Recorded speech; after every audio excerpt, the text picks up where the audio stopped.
Good day to you. Please introduce yourself. Good day, sir.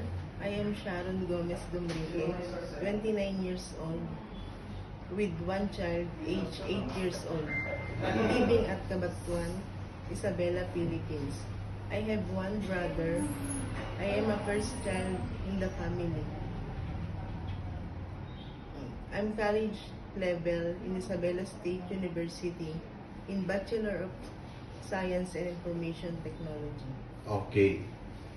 Can you tell me your work experience?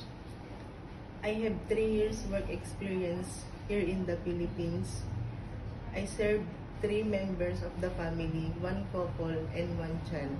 I do washing, cleaning, ironing, cooking, and taking care of the children. Okay. What is your message to your future employer? Good day, ma'am and sir. Hope you select me as your helper. I am hardworking, responsible, and honest person.